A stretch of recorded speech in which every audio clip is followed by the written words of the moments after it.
तानंग तालुका मिरज येथील रितेश बाबूलाल रावळ यांच्या मालकीच्या रावळ ट्रान्सपोर्टमधून 78,66,695 रुपयांचा बेदाणा व 6,56,738 रुपयांचा काजू असा एकूण 85,23,333 रुपयांचा माल रावळ यांनी एका ट्रकमध्ये भरून पटना बिहार येथे पाठविला होता।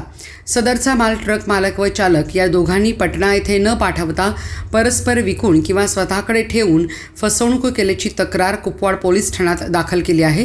पोलिसांनी ट्रक मालक मोहम्मद जरार खान व चालक जफरून ट्रक हुसेन कुरेशी या दोघांच्या विरोधात गुन्हा दाखल केला आहे।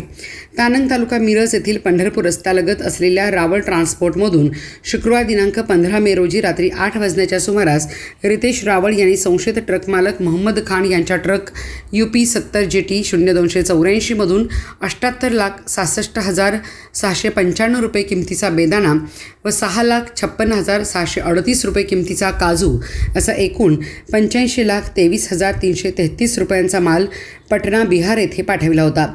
संशयित ट्रक मालक मोहम्मद खान व चालक जफरून कुरेशी या दोघांनी सदरचा माल पटना येथे न देता परस्पर विक्री किंवा स्वतःकडे ठेवून फसवणूक केल्याची तक्रार रावळ यांनी कुपवाड पोलीस ठाण्यात दाखल केली आहे।